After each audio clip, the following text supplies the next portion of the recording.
Assalamualaikum warahmatullahi wabarakatuh. Semoga Allah senantiasa merahmati kita semuanya. Masih bersama dengan saya, Nyi Kliwon di 5 Menit Merinding. Langsung saja, ini dia ceritanya.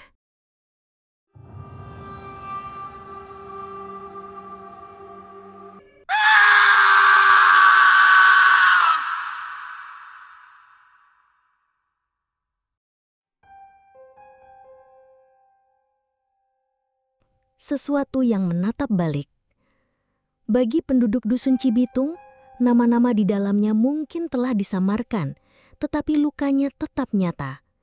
Ini adalah rekonstruksi dari serangkaian peristiwa yang terjadi pada pertengahan tahun 2004. Sebuah tragedi yang lahir dari keputusasaan dan berakhir dengan darah. Ini adalah bukti bagaimana bisikan iblis yang paling menakutkan seringkali datang dari dalam diri kita sendiri. Malam itu, Maman menggeber motor Astria Grand-nya melewati jalan setapak yang membelah kebun singkong milik Pak Asep. Udara terasa berat dan basah, sisa dari hujan lebat yang baru saja reda. Tiba-tiba, dari balik kegelapan pekat di sisi kanannya, sorot lampu motor menangkap sebuah gerakan. Maman sontak menarik rem, membuat roda belakangnya selip di atas lumpur. Jantungnya serasa berhenti berdetak. Sosok itu, yang sempat ia kira anjing hutan, berdiri tegap sekitar 10 meter di depannya. Gempal, hitam legam, dengan bulu kaku yang berkilat basah. Bukan, ini bukan binatang biasa. Gerakannya terlalu tenang, terlalu penuh perhitungan. Makhluk itu menoleh perlahan dan di bawah cahaya lampu motor yang bergetar, Maman melihat sesuatu yang membuatnya nyaris pingsan. 2 titik merah membara menatap lurus ke arahnya. Tatapan itu bukan tatapan binatang buas yang liar, melainkan tatapan yang dingin, cerdas, dan penuh dengan kedengkian.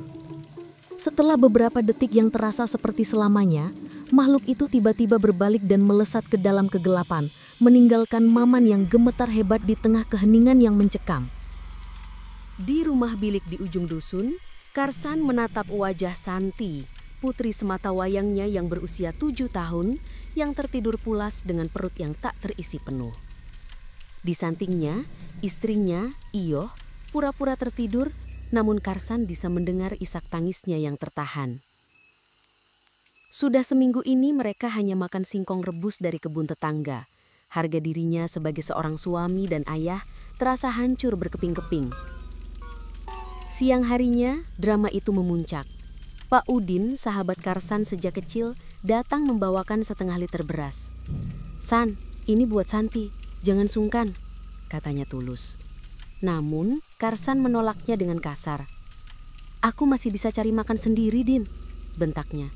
Sebuah respon yang lahir dari rasa malu yang mendalam. Pak Udin hanya bisa menghela napas dan pergi, meninggalkan Karsan dalam penyesalannya. Malam itu, pertengkaran hebat yang tak terhindarkan terjadi antara Karsan dan Iyoh.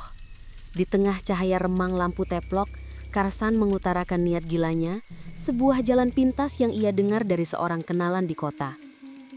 "Akang sudah gila, itu jalan setan, Kang. Lebih baik kita mati kelaparan daripada jadi budak iblis," pekik Iyoh histeris. Suaranya tertahan agar tak membangunkan Santi. "Lalu kita harus bagaimana, Yoh?" balas Karsan, suaranya bergetar menahan amarah dan keputusasaan. "Kau mau lihat Santi berhenti sekolah? Kau mau lihat dia kurus kering karena kurang makan? Aku ini suamimu. Aku sudah gagal, Yoh. Gagal." Karsan jatuh terduduk, menangis terseduh-seduh. Ia telah menghantam dinding pertahanan terakhir Iyoh. Dengan hati yang hancur, melihat suaminya yang perkasa kini luluh lantak, Iyoh akhirnya menyerah. "Lakukanlah, Kang," bisiknya lirih. "Tapi ingat, kita sudah menjual jiwa kita." Malam Jumat Kliwon itu terasa berbeda. Udara dipenuhi bau aneh, campuran antara kemenyan yang dibakar Karsan dan bau ketakutan yang menguar dari keringat Iyoh. Sesuai petunjuk, sebatang lilin kecil diletakkan di tengah ruangan. Tiba-tiba, Karsan mulai mengerang, tubuhnya kejang di atas tikar pandan. Iyoh memalingkan wajah, tak sanggup melihat. Ia hanya bisa mendengar suara tulang yang berderak, kulit yang seolah ditarik paksa, dan raungan tertahan yang perlahan berubah menjadi dengusan kasar. Ketika ia berani membuka mata, di hadapannya bukan lagi suaminya, melainkan seekor babi hitam legam dengan mata merah menyala. Makhluk itu menatapnya sejenak sebelum melesat keluar menembus malam. Iyoh terduduk lemas, memeluk lututnya, matanya tak lepas dari nyala lilin. Setiap goyangan apinya membuat jantungnya serasa mau copot. 1 jam kemudian, makhluk itu kembali, terengah-engah dengan bekas lumpur di sekujur tubuhnya. Proses transformasi kembali terjadi, menyisakan Karsan yang tergeletak pingsan. Di sampingnya, teronggok sebuah kantong kain. Iyoh membukanya dengan tangan gemetar. Di dalamnya, ada beberapa lembar uang 50 ribuan. Uang itu terasa dingin dan aneh di tangannya. Malam itu, untuk pertama kalinya setelah sekian lama, ada bau nasi matang di rumah mereka. Namun bau itu bercampur dengan aroma dosa yang pekat. Intrik dan tatapan penuh curiga. Perubahan pada keluarga Karsan terlalu mencolok untuk diabaikan. Tiba-tiba utang mereka di warung Butati lunas. Santi punya tas sekolah baru. Kabar ini menyebar secepat api di musim kemarau, terutama dari mulut Butati sendiri, yang dikenal sebagai biang gosip di dusun. Heran ya, si Karsan kerjanya apa? Kok tiba-tiba punya uang? Ujarnya pada para ibu yang sedang berbelanja. Kecurigaan semakin menguat ketika Pak Asep gempar karena kehilangan uang hasil panen yang ia simpan di bawah kasur. Tidak ada jejak pencurian. Tiba-tiba, semua orang teringat pada cerita turun-temurun tentang babi ngepet. Suatu sore, saat Iyoh sedang membeli minak di warung Butati, intrik itu terasa begitu nyata. "Wah, sekarang belanjanya lancar ya, Yoh," sindir Butati dengan senyum tipis. "Suamimu kerja di mana sekarang?" Iyoh hanya bisa menunduk, jantungnya berdebar. "Ada saja, Bu, rezeki dari Gusti Allah," jawabnya gugup sambil bergegas pergi. Tatapan mata Butati dan para ibu lainnya terasa seperti jarum menusuk punggungnya. Bahkan Pak Udin, sahabat suaminya, mulai menunjukkan sikap aneh. Ia tak lagi menyapa Karsan dengan ramah, hanya tatapan penuh pertanyaan yang tak terucap. Dusun yang dulu terasa hangat, kini menjadi neraka dingin yang penuh selidik. Kentongan dan pengkhianatan. Puncaknya adalah ketika kotak amal musola dibobol. Uang kertasnya ludes, hanya tersisa koin receh. Kesabaran warga habis. Itu bukan lagi sekadar pencurian, tapi sebuah penghinaan terhadap nilai-nilai mereka. Malam itu juga, Pak RW mengadakan pertemuan darurat di pos ronda. "Ini tidak bisa dibiarkan. Ini pasti perbuatan pesugihan," teriak Pak Asep. Matanya merah menahan amarah.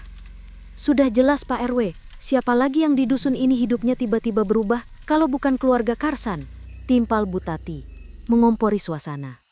Pak Udin, yang juga hadir di sana, merasa terjepit.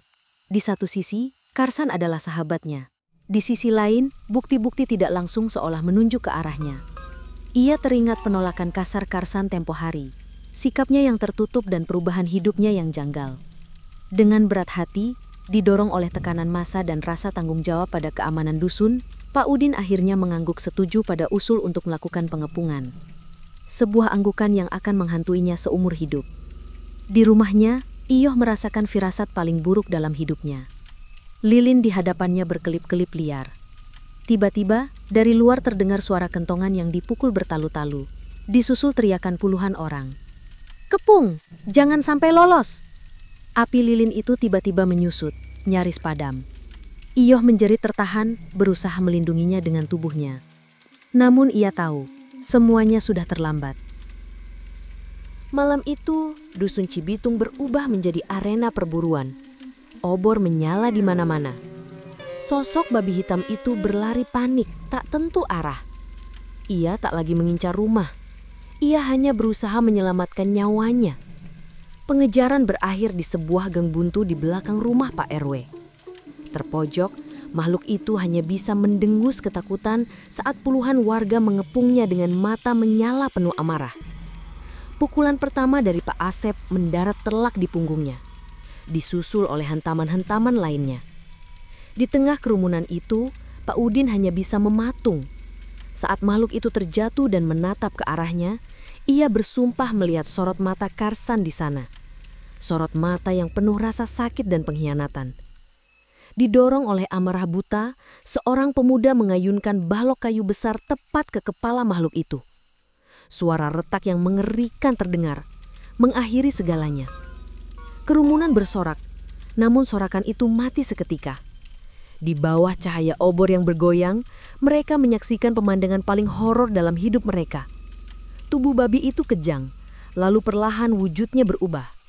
Bulu-bulu itu lenyap, moncongnya memendek, dan kulitnya memucat. Ketika proses mengerikan itu selesai, yang tergeletak di tanah becek itu adalah jasad Karsan, tetangga mereka. Keheningan pecah oleh jeritan pilu yang merobek malam. Iyoh datang berlari, jatuh tersungkur memeluk tubuh suaminya yang tak lagi berbentuk. Ia tidak menangis. Matanya menatap satu persatu wajah di kerumunan itu. Wajah Pak Asep, wajah Bu Tati, dan terakhir wajah Pak Udin. Tatapan yang penuh kebencian dan kutukan. Malam itu, warga Dusun Cibitung telah membunuh monster. Namun dalam prosesnya, mereka telah menciptakan monster baru dalam diri mereka sendiri. Sebuah rasa bersalah kolektif yang tak akan pernah bisa dihapus oleh waktu. Bersama saya, Nyi Kliwon. Sampai jumpa di episode Mencekam selanjutnya. Jangan lupa subscribe, like, and share. Terima kasih. Wassalamualaikum warahmatullahi wabarakatuh.